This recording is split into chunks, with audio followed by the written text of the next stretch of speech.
You are listening to 95.7 FM WELT, Fort Wayne, Radioactive. The opinions and views expressed in the show are those of the hosts and guests only. They do not represent those of FreeThought Fort Wayne, WELT, or any other organization. Welcome to the Hoosier Humanist Hour, where we explore science, religion, culture, ethics, and community from the humanist perspective. Join us as we discuss those topics and more, free from the ideologies of religion and superstition. Good evening, everybody. Thank you for joining us for another episode of the Hoosier Humanist Hour. The Hoosier Humanist Hour is a show brought to you by volunteers from FreeThought Fort Wayne. Joining me today, we have V and Andrew. Hopefully, Chris will be joining me, and I, myself, am Caleb, your host. Before we begin today, I have a couple of announcements to make. One I'm actually really excited about. We're going to be hosting a free and open public debate at Downtown Library, at Allen County Public Library, 900 Library Plaza. It's going to be, as I mentioned, it's free and open to the public. The debate will be between Dr. Jim Spiegel and John Loftus. The topic of the debate is, quote, "Is religious faith reasonable?" Now, Dr. Jim Spiegel is a professor of ethics and religious philosophy at Taylor University in Upland, Indiana. He holds a PhD from Michigan State University. He holds an MA from the University of Southern Mississippi and a bachelor's degree from Belvin College. He's the author of numerous books, research, and reference articles, and magazines and journal articles as well. He was awarded the Templeton Research Fellowship by Biola University Center for Christian Thought in 2014. John Loftus is an atheist activist and author. He holds 3 master's degrees in philosophy of religion. He studied at Marquette University, an Evangelical Divinity School, and Lincoln Christian Seminary.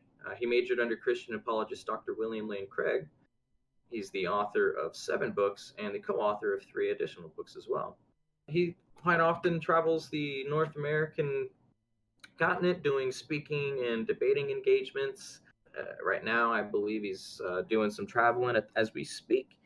But he will be back here Thursday, April 19th from 6:30 to 8:30 p.m. again at the Downtown Public Library, free and open to the public. So feel free to come to that. Bring your friends and family. It'll be a lot of fun. I'm going to be there for sure.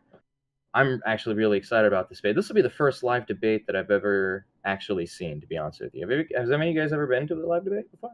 Not to a debate, but I have been to apologist lectures were followed up with Q&A later here in Fort Wayne. Actually, it must have been like 12, 13 years ago. Oh, wow. Not really a debate though.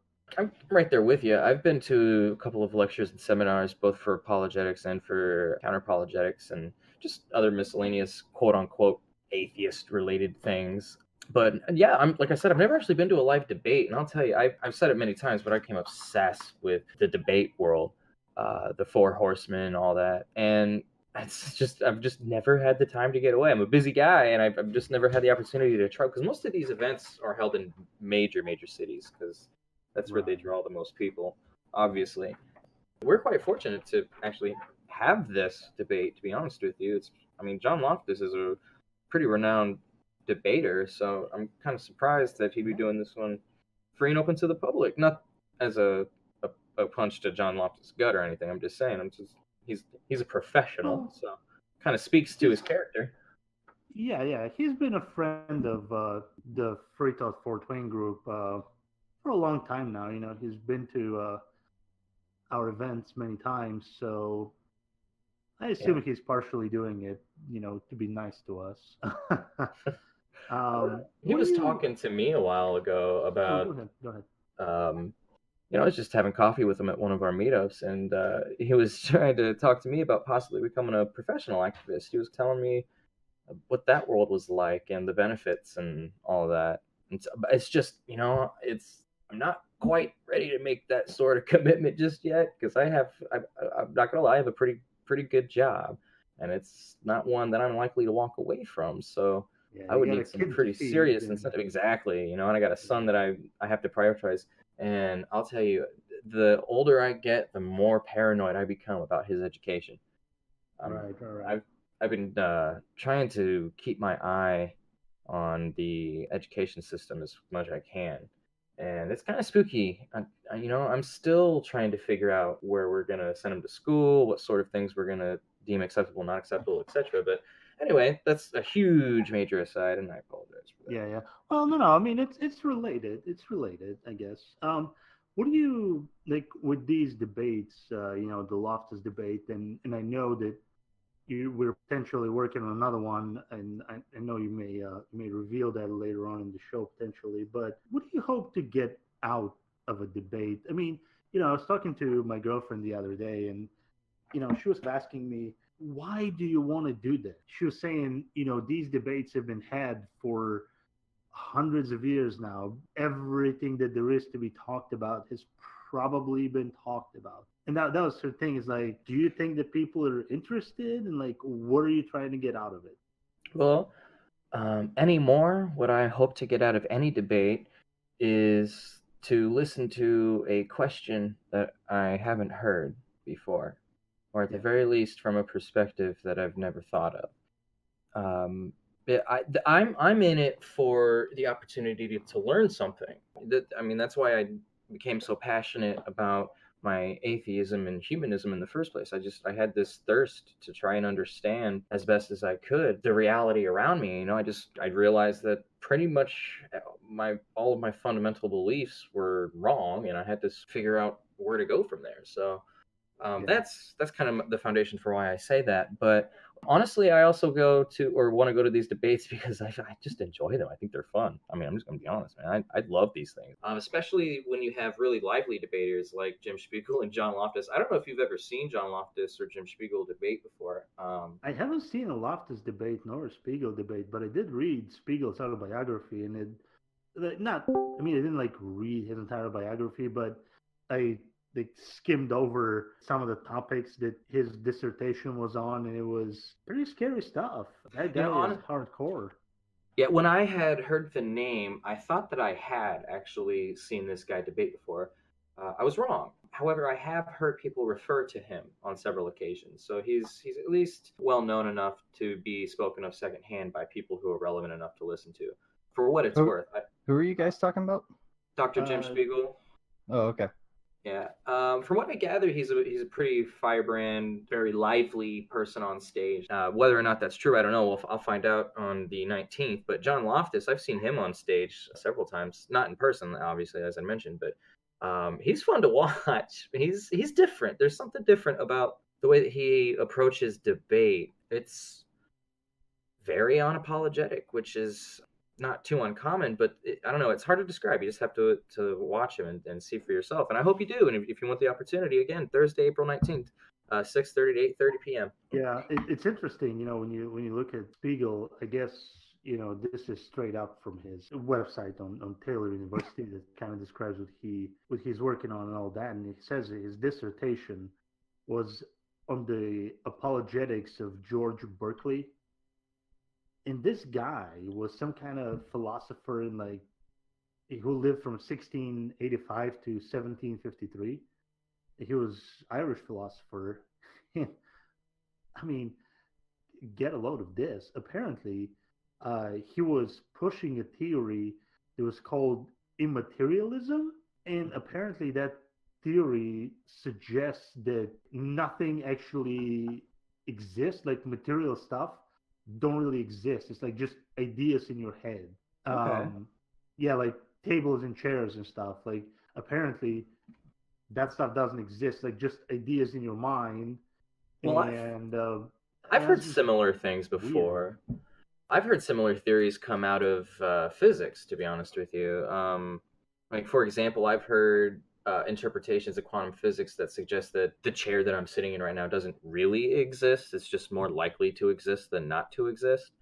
Um, so you can look at that in a bunch of ways philosophically, which is interesting to think about. But that I honestly think that's flawed just because of the quantum versus classical levels of interpretation. I think that once you get to a classical level, that things really do solidify the wave function collapses, if you will, and things are very real. I think that this is all real. Okay, I think that if you deny that, you're crazy, in my opinion. But One of the things that strongly points towards the reality of things, and it's an interesting point of view, and it's not original thought with me. I heard this somewhere, but I don't remember where. It's like, think about it this way. There is all this literature out there, all this music, all this stuff. If if all that stuff didn't exist, it was just a concept in your own mind, and like your mind somehow exists, and you've created all this in your head because it's not really material. That means that every poem, every song, every book, every website, every picture, every tree, everything that you've ever experienced and seen and has ever been written, all that you created. Now, how likely is that? I don't know, but to be fair, I've heard music in my dreams that I didn't recognize, and I wouldn't think to myself, well, this seems a little bit too much like music I would make. This grass looks like grass I would make. If we lived in a world like that, we would know it. Is what I'm kind of getting at. At least I don't think we could know it. Yeah, but it's like, okay, you know for a fact that you can get the notes for any song out there. Take, the most complicated classical piece that's normally played by like 200 instruments, everything from trombones and trumpets and violins and violas and everything in between. You can go to any library and find, the notes to Bach's Seventh Symphony or whatever. Like right now, you cannot write those notes down. You've probably heard that. So you would, like, if that stuff was created by you would have to be inventing that at the speed at which you can like flip the pages on the book where that's published. Like, that's crazy. I don't know. I mean, think about, okay. You can tell you didn't write that stuff. Like, you're looking at it and you can't, like, I'm not a musical person. I can't read those notes. I would go to the library and I would open it up, and I may have heard that classical piece before, so I know it exists, but I can't read any of these notes, and yet I can give them to somebody else and they can read them and play them, and it'll be exactly that. As far as you know. Think about this. What if you lived in a solipsistic universe? You want to go there. If you want to live in a solipsistic universe, how would you know if there weren't 30 letters in the alphabet yesterday, and today there just is 26? You almost again imply that, like, I am deliberately misleading myself. Like, why would I deliberately mislead myself? You wouldn't. I guess maybe you wouldn't need to. But anyway, I mean, that's just one of those things. But you were asking also, or I'm sorry, go ahead. If you really want to go on this, No.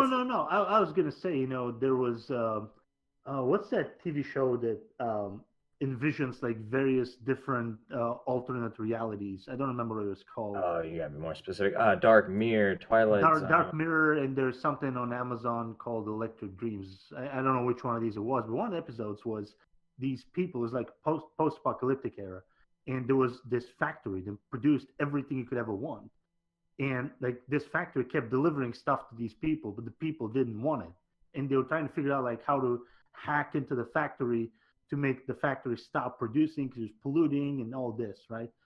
Well, at the end of it, and spoiler alert, it turns out that all people were dead, and the factory had manufactured robots that look for people to give itself purpose to exist so it can create stuff. I mean, that's like the ultimate self-deception, right? And you would have to be in that kind of state, which is just crazy. But anyway. No, that's fair enough, man. Another potential way that reality might not be physically real, at the very least in the way that people understand it to be, is in something called the hologram theory as well. It's similar to living in the Matrix, but not quite.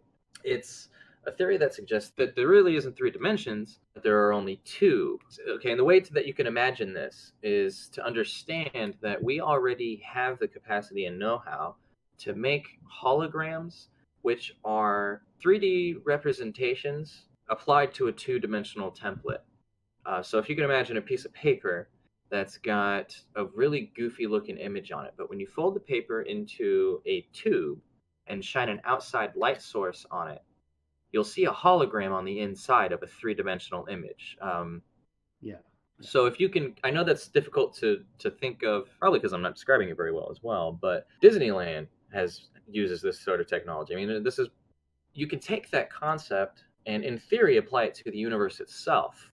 and suggest that there's math out there that suggests that something like this is very plausible. Like the math works just the same, and probably some people claim even better, which is why the theory holds any traction at all. There are scientists out there that want to suggest that this is the most likely theory, but not very many of them, to be clear. Yeah, I would want to, before I even remotely begin, trusting whoever is spilling that stuff, I would need to know a lot more. Like one thing that I have heard that is actually along the same lines, and it's much more believable and understandable, is like suppose that something falls into a black hole. Well, as you're passing through the event horizon, which is like the point of no return, which is a sphere basically around the black hole, like your image, basically all the information that's contained in you gets like smeared across on that sphere that's the event horizon. And so everything that was in 3D, like all that information is now in 2D, just smeared over that 2D spherical surface. So it's kind of like that I understand, but I Mhm. don't understand like how the entire universe can be 2D and somehow it looks like it's 2D, like a hologram. Like I know how holograms work, but yeah, I have a real hard time, agreeing with that.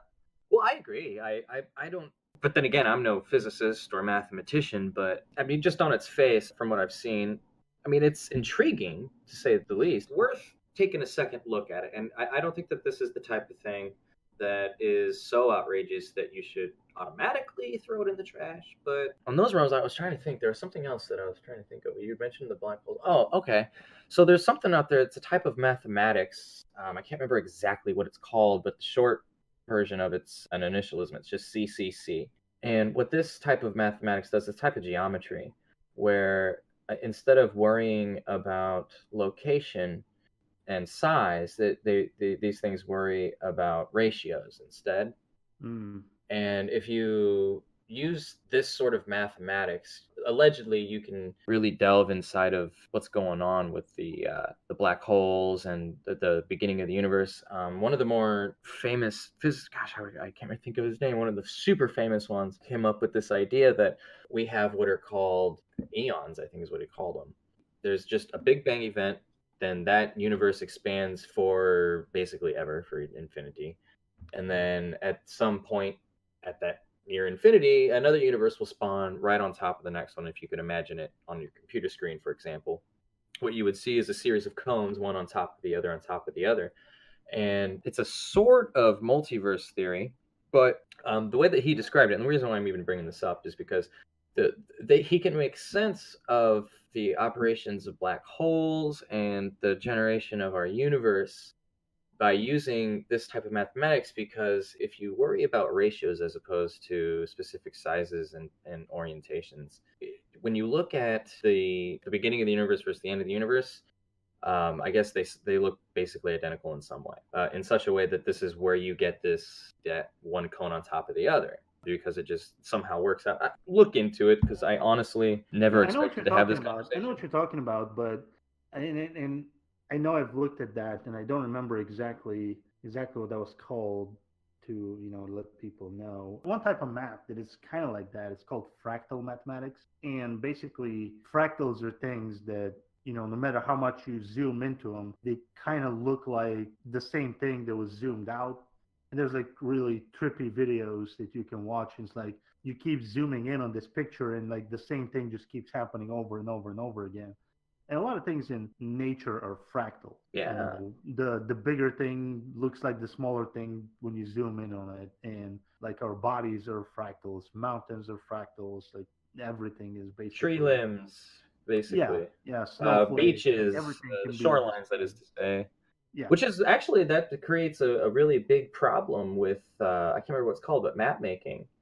Oh yeah. Apparently, there's this paradox, because the shorelines in odd ways are fractal, so it's very Yes. difficult to measure the exact distance. And in fact, there are two modern measurements of the shoreline of Australia, and the Americans think that Australia's shoreline is like several hundred miles longer than the Australians say it is, or something along those lines. And it's just it's extremely significant. The Yeah, difference here.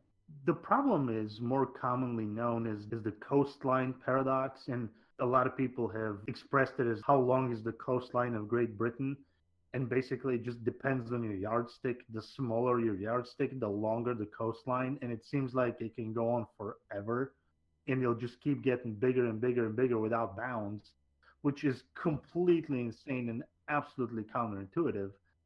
Now, I assume that eventually, like, you would have to go down to the size of atoms, and then you can probably, have a finite length. Well, this is one of those problems as well, where if you want to get that precise, you're going to run into a problem with the fact that it's never going to be exactly the same at any given moment. It's kind of like asking how many birds are flying right now. Well, it's different than how many birds are flying right now. So you're never going to get a real answer that way. So it's going to continue to be a problem, but not something that I think a lot of people are overly concerned with anymore. It's just one of those things. Anyway, I'm sorry, I forgot to mention after he had joined. Thank you, Chris, for joining us today. So I just want to thank you guys for listening to the hour. It's having a nice little chit chat. I have a couple of announcements to make. I want to thank Chris for joining us. Chris was having some problems earlier, but he joined late. And in the world of announcements, I'm very excited to say that we are going to be producing a new live call-in television production series called We Are Atheists. Several of us are going to be hosts on this show, myself included, and Chris. We're also going to have John Loftus as a host on the show, which I'm very excited about. That's going to be fun. As a big bonus, the very first episode, our breakout episode, will be premiering a debate between John Loftus and Chris and Kent Hovind. They're going to be debating evolution versus creationism. Now, there is absolutely nothing officially set in stone as of yet, but all parties are agreed that a debate is best for everybody, and it would be a lot of fun. You can look forward to this debate sometime in mid-May. We don't have an official date yet, and we don't have an official debate topic. So we're just going with a general evolution versus creationism for now. More on that to come. I don't have a Facebook page quite ready yet. We're still working on the beta page, but expect that in the near future. We'll announce that when that arrives.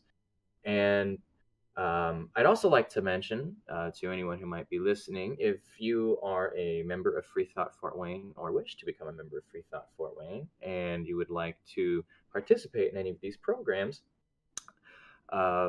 we have information available on our website, or excuse me, that's fine. On our website, and our Facebook pages. Our website is freethoughtfw.org. Again, that's freethoughtfw.org, and we also have a Facebook page. It's just FreeThought Fort Wayne. Look for the. Actually, I don't know what we're looking for, so I shouldn't. I was gonna say just look for the. Well, there's an events tab on there, and like all the other stuff that just gives people general information on who we are, what we're doing, all that kind of good stuff. All on the Facebook page. That's the most up-to-date resource for anyone. All right. Now, also, I just wanted to mention, in the meantime, for this show, I'm looking for an artistic rendition of the Fort Wayne cityscape, and I'm not looking for photorealism or anything like that. I'm actually looking for an artistic rendition. If anyone is interested in donating your work to FreeThought Fort Wayne, we will be using an artistic rendition of the Fort Wayne cityscape with the words "We Are Atheists" somewhere in there, and we're going to transpose that onto a green screen behind the hosts during the show. And it's also going to be our Facebook profile picture and background as well for some time. If you're interested, email me personally at pianoman_1 Again, that's pianoman_1 and then the number 1 at yahoo.com. For more information, you can also check out the FreeThought Fort Wayne Facebook group page. I have a post on there. It's highlighted Artists Wanted, and it has additional information on there. Please have your entries in by May 3rd at the latest, and all those who submit their sample will be notified when an artist has been chosen. And all those who wish it may have their artwork put on a digital display after the selection process is complete. So we'll have a digital showcase for those who participated in this event. And I'm also thinking about trying something along the lines of having some of these people on the show somehow. I'm not really sure. I'm even trying to think of a way of maybe if we get enough entries and they're really good, maybe we can put them in a gallery somewhere. I was honestly giving that some thought. What's the format of the show going to be? So the format of the show is going to be very synonymous with the Atheist Experience show. We are not affiliated with the Atheist Experience, just to be clear. And the show is going to be centered around the idea that people are going to call us, tell us what they believe and why they believe it. So maybe they believe in ghosts, maybe they believe in Hinduism, whatever. As long as they can give us at least one good reason, and we'll discuss that reason and see where the conversation takes us. But perhaps maybe a caller would call in to discuss an objection that they have with humanism or atheism. I'm sure we won't be wanting for those. I'm sure those will be coming in loud and clear here in Fort Wayne. I'm really excited to have this conversation. Again, I want this to be very Fort Wayne centered. So whomever calls in, I definitely want to prioritize Fort Waynians. I really want to do what I can for this city in particular. I think that we have the potential in this city to really sway the entire state, really. I mean, we're major cities, so I think this is a great place to start before trying to reach out to the people at large. You just want to have a nice conversation with them. Yeah. And just to be honest with you, explain to them why they're wrong. Yeah, who knows? Maybe somebody will call in and convert up something I haven't heard before. Who knows? That would be crazy. I'll tell you what, it's possible. I'm honestly willing to say that it's a possibility that I could be converted. I'm not absolutely opposed to the idea in general. I'm not a big fan of the Jesus God Club or Muhammad or Vishnu. None of these guys seem to make a lot of sense to me, and honestly, a lot of them are quite cruel.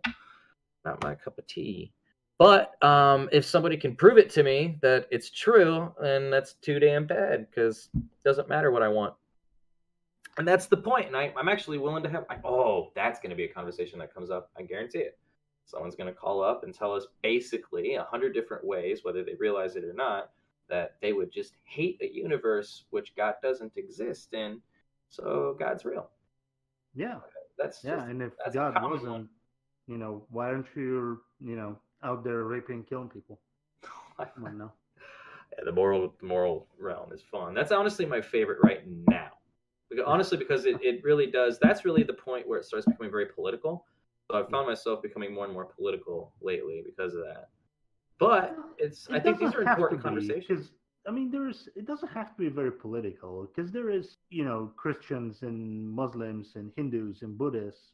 They're both Republican and Democrat, and members of the Green Party, and some of them donate to PETA, and some of them only eat raw steak, so it doesn't have to be very political. Like, as long as I would actually think that it's better if you try to stay away from the politics.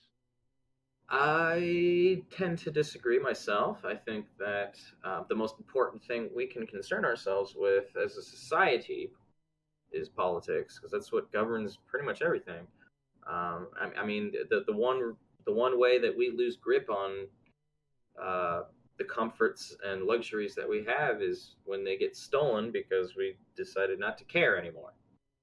Here's the thing: you only get the rights and privileges that you fight for. And there's constantly, at all times, and I'm very serious and literal about this, at all times, there is somebody that wants to take those rights and privileges away from you for one reason or another. Yeah, I don't disagree with you there, but I think if we just, talk about the society that we want to live in, how peaceful we want society to be, if we want to talk about, what's moral, what's immoral, the conversation, in my opinion, is unnecessarily political. I mean, to be fair, I think I see what you're. So are you saying that you think there's a lot of crossover? The great debate doesn't need to be political? Yeah. Okay, that I agree with. Some of the minor details, are going to devolve into politics, but I think we can all agree on on a lot of different things, and it's across, you know, political boundaries. I mean, I know at work I disagree with some people, you know, very, very vividly in some of the politics, and you know, the conversation gets pretty heated on occasion. But at the end of the day, you know, when I'm, especially when I'm talking to them one on one, like we disagree on some things, but we'll agree on like 80% of the rest. You know what I mean? So I think if we focus on the stuff that we agree, and if we did the stuff that we agree, like we can make society better without needing to go all crazy with politics and, Well, you I know, agree that it would happen organically, yeah, but that is because we tend to vote based on our beliefs.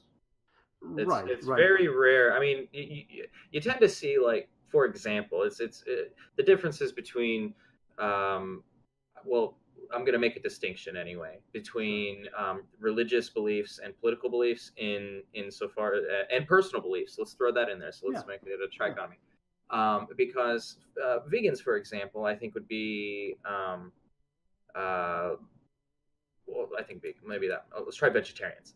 let's try all right, let's try that. Okay, so I think vegetarians are less likely to aggressively try to pass legislation to force people to adhere to vegetarianism than Christians would try to push legislation that coheres to their religion. If that makes any sense. yeah, And yeah, no, it makes perfect sense. My point was more along the lines of if you make an argument overtly political, you're gonna lose before you've even began. Like once you make an argument like a Democrat versus a Republican or whatever, yeah, you the other person's, you know, defenses immediately are gonna go up, and they're not gonna hear a word that you're gonna say. But if you, you know, if you start with like common ground and try to slowly build the argument until a point of divergence, um, you know, and I think we can achieve a lot. I really think that, especially in today's society, it's way over politicized. I mean, just about everything has been politicized to just insane the levels. nth degree. Yeah, no, Yes. I agree that it's again, this is beating a dead horse, but everything is extremely polarized right now, and every, like, tiny, minute detail of our lives is just being put under microscope, it seems, and criticized. Yes. And now there are some good things that have come out of this. I think that the Me Too movement is a benefit to society, or was, Sure. and then we also have some things that are not a benefit to our society, like these pronoun laws. I'm very opposed to these. But so you have things like this, which fluctuate and Yeah. exist on a continuum. So yeah, there's gonna be some good, some bad, but And not just, and, you know, another thing that kind of doesn't help the discourse in society is, you know, the internet is a quote unquote. all right. Hey, I think you had another issue. Yeah, I actually heard it that time. It made a pop Okay. noise. Excuse me, Ah, in my mic. right. But anyway, no, that was a good place to pause anyway, so we could Well, transition. let me just finish my thought here. Sure. You know, another issue with the discourse in society, you know, the discussion is very politicized, but it's also, you know, the internet's kind of been quote unquote a blessing and a curse, in the fact that everybody wants information now and they want answers now, and nobody's patient enough to wait for the facts and to discover what's true about so many different things. I mean, you know, when the elections were happening, like 2 days after the election, you know, we had people that were claiming that there was 5 million illegal votes before there was ever any investigation, before there was ever any, um, you know, any reason to believe any of that stuff. Um, and that's the case with so many other things. Like nobody bothers about checking things and double checking things and seeing if other people maybe have different opinions and why, and you know, all that kind of stuff. So there's a lot to be said about how to properly debate and discuss a topic, and I'm looking forward to seeing what you guys end up with. I think it's going to be interesting. I think it's going to be top notch. I have a lot of confidence in Chris's ability to debate Kent Hovind. I definitely have a lot of confidence in that, and I'm I not appreciate it. entirely. No, absolutely, man, 100%. And I think that I don't know. I honestly don't know what to think about John Loftus in the debate. Honestly, I'm going to be honest. The biggest reason why I wanted him there is because Kent Hovind is a biblical literalist who knows his stuff, and Oh yeah. it would be good to have somebody like John there, especially for that, because he knows his stuff too quite well. Is it going to be 2 against 1 kind of thing, or this It kid get is, another? Okay. and we haven't quite hashed out the details on that. My preliminary thinking on this is that obviously we're going to have to divide the time for Chris and John between the two of them, Yeah. so that both of their time equates to the amount of time that Kent Hovind gets. Sure.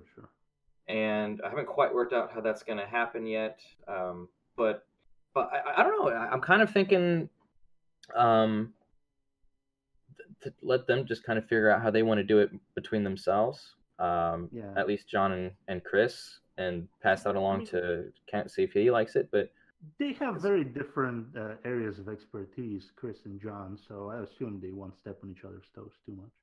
yeah, and we're definitely going to need a moderator. I'm thinking that I might do that myself, unless I could find somebody who's really confident and really wants to do it. I'd be happy to let someone else do it, so I could be behind the curtain even further to keep a real close eye on things. But in the meantime, yeah, I think that just to kind of keep it fair, because Kent Hovind actually had a debate with Aaron Raw I think it was just 3 weeks ago. It was very recently. Yeah. Excuse me. And that debate was fun. It got a little bit annoying towards the end. It was good. It was. Aaron destroyed that man, wrecked him. It was so fun to listen to Aaron Raw rage on Kent Hovind. That was a debate that I was waiting for the longest time. I've been waiting for a debate like that because Aaron Raw is the go-to guy if you want to know anything about evolution. He's got an entire YouTube series dedicated to putting out educational videos on evolution at the quote 8th grade level. I don't know what the standards are for 8th grade biology. It seems to me that that was well beyond my 8th grade biology teaching, but it's as digestible as it's gonna get, and he keeps it entertaining. He's a fun guy to listen to, and he actually runs, I can't remember what the project is called, but he and his team have put together the largest record of the tree of life, if you will. There's a specific term for it. Phylogeny. Phylogeny is the study of this stuff. Maybe it's also the tree. Anyway, Yeah. Colloquial. Yeah. I'm sorry. Go ahead. No, you're the evolution guy. Maybe you're the guy. I was just saying, phylogenetic tree is probably what you were looking for. Thank you. That was exactly what I was looking for. Him and his team have put together the largest phylogenetic tree ever, and it's continuing to grow, and he's very proud of his contribution to that. And honestly, that's something to be very proud of. That's definitely going to long survive the man. So his legacy is basically set in stone, at least for a while. And that's a major for Congress, I believe, in Texas. Was it Congress? Aaron Ra, yeah. I know he was going federal or Texas state, but honestly, yeah, I've been saying this for a while. Some kind of public office.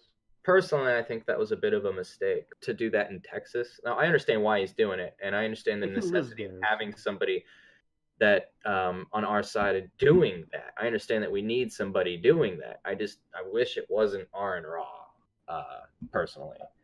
Why? I just think that he could do so much more good being the president of like the AHA or something. He was already the elected president of American Atheists, I believe. I think he was vice president of American Atheists. Oh, was he? I don't think he was the president, because that's David Silverman, right? Well, it was. I think that David Silverman passed the reins to Aaron Raw. So I'm pretty sure that he was. And then he actually resigned that position to run for office. I was very disappointed. That's what I'm saying. Like I was very disappointed in that. myself. I'm not saying that I'm absolutely right here, and I'm probably very wrong. It's just that's just how I feel. I feel like he could have done so much more good where he was, because I don't think David Silverman retook his old position. I don't even Oh know who's no, president he right is now. currently. That's why I was just looking up. I just Googled it, and he comes up as the president of American Atheists. Okay. So Well, that is I David guess okay. Silverman. To be fair, if David Silverman's back at the helm, they're in good hands. So there's nothing to be concerned about. Um, but anyway, we only have a couple of minutes left, and I wanted to highlight this game briefly. Okay, I don't. Okay, normally we excuse me, I'm thirsty. Normally we don't do something like this, but during one of our Sunday meetups, one of the trustees had talked to me about this card game that she had invested in back when it was still in the GoFundMe stage. Basically, this game is an exercise in critical thinking, but in a fun way. And I thought that this was perfect for this show. Like, this is something that we have to put out there and make people aware of. This is incredible. The game itself is called just Critical Thinking Cards. That's it. They're from the makers of YourLogicalFallacyIs.com. Again, that's YourLogicalFallacyIs, all one word.com. These cards are really gorgeous. The box is just a standard, 52 card deck sized box. Comes with instructions to 3 different versions of the game that you can play. One is just a basic read out the example of the bottom of the card, and the other 2 are a little more engaging. And actually, one is meant to be a drinking game. So the game works like this: there are 2 decks, 2 main decks in the game. One is a fallacy deck, and the other is a bias deck. The way that the game works is you pick a card. Well, let's actually pick a game first. So the first game here says that you read out the example at the bottom of the blue fallacy card, and you try to see if the other folks can guess what it is.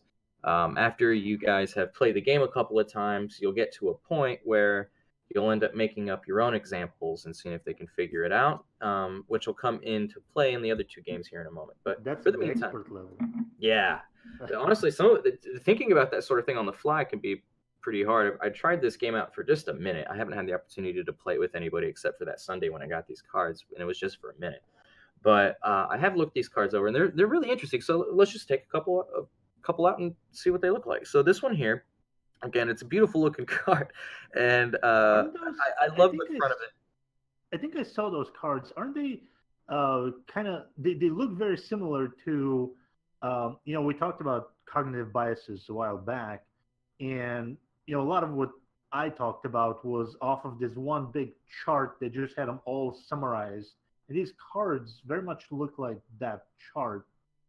Do they And look like that to you as well, or do you know what I'm talking um, about? in a way, I mean, it basically has the fallacy up top. For example, this first one is straw man, and then it has the definition, and then it has the example. So if that's what you're describing, then yeah, that's exactly what these are. Yeah, go ahead. Okay, well, So let's play. all right. Well, briefly, I forgot to describe what to look for visually. So the box is actually really funny. It's got a picture of 3 guys on chairs, and it looks like they're floating on clouds. And you have Plato, Socrates, and Aristotle on the cards sitting there. And it's very, it's just goofy. Honestly, for whatever reason, it brings me to like Roman Catholicism. But anyway, so the first one here, let's see here. We got straw man. Actually, I gave it away, so we won't do straw man because you're supposed to guess what it is. Ooh, let's try this one. All right, this one reads: Colton asserts that if we allow children to play video games, the next thing you know, we'll be living in a post-apocalyptic zombie wasteland with no money for guardrails to protect people from slippery slopes.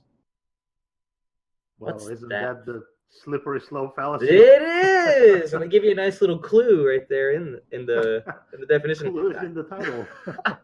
Maybe they thought it would be too difficult because I haven't seen that in any of the other. That was an easy one. Yeah, Come on, they gave you. harder. Yeah, here we go. Okay, let's try this one. You should be able to get this one.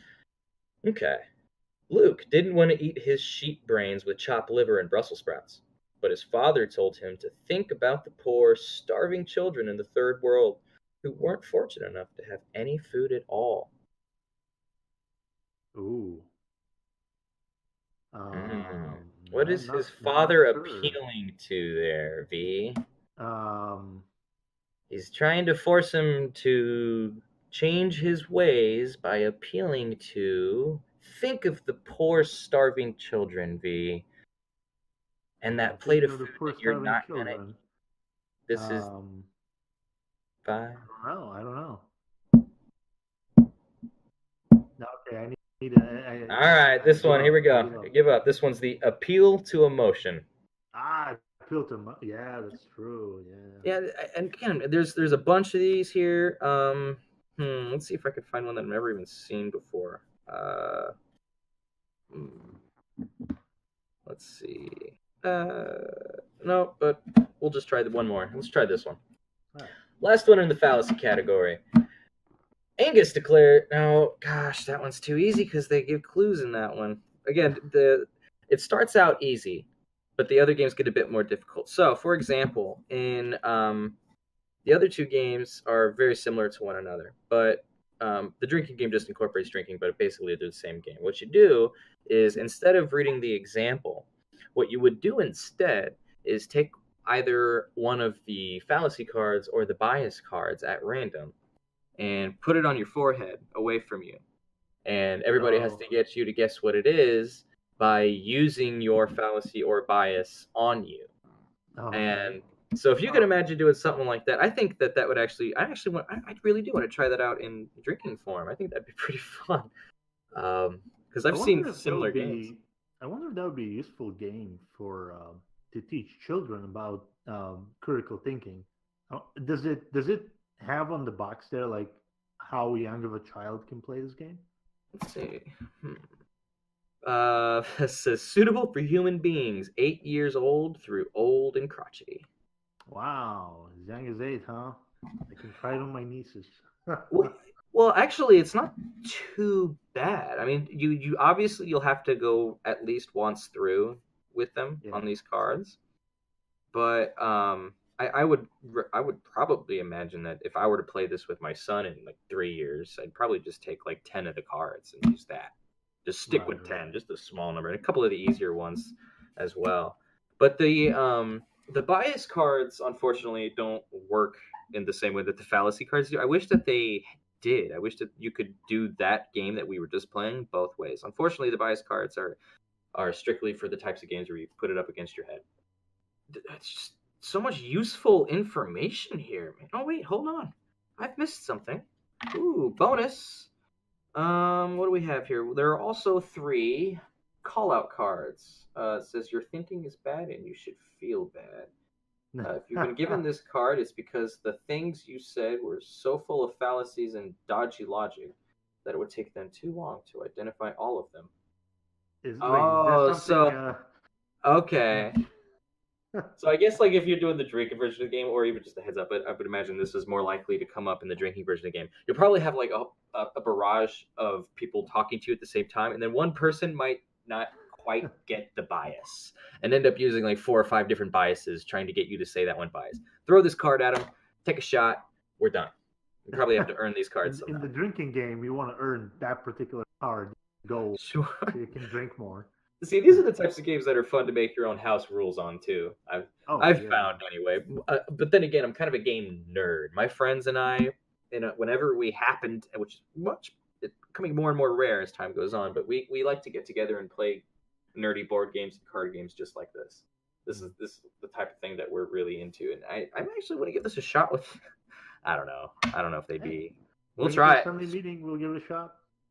Yeah. Well, actually, I'll just hit a quick pause. Chris, do you have any like announcements or anything? I know you weren't here before the show, obviously, so I didn't get a chance to ask you.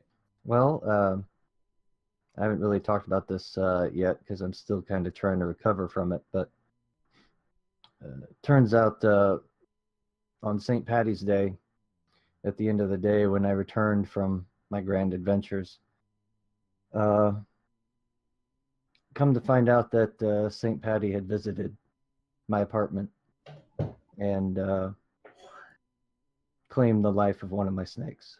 Oh no. No. Oh, that's So Oh it's still man. really hard for me. Mm. especially since I'd had her for 17 years. 17. No. And I'm sorry to hear yeah, that, man. I'm Well, staring at Well, her preserved in ethanol corpse at the moment.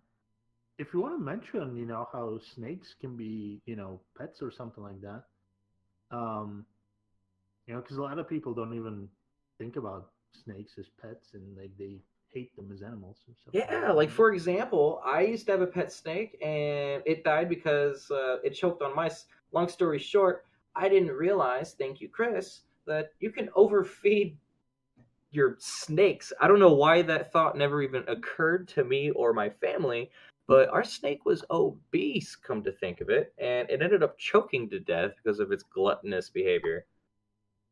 Hmm. Yep, and that's a huge concern they see with a lot of people because they think that you need to feed your snake like you feed your dog, and that's not even remotely the case. Yeah, Yeah, snakes being cold-blooded, yeah, they don't need to eat as much, but you know, she, I would normally feed her once every month, once every 3 months.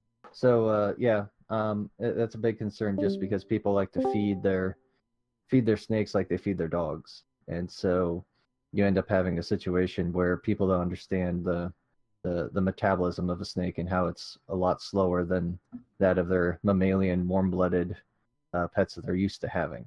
Of course, you get the same thing with fish too. Fish isn't it's not as dangerous or as obvious, but that's definitely a big problem with snakes, though.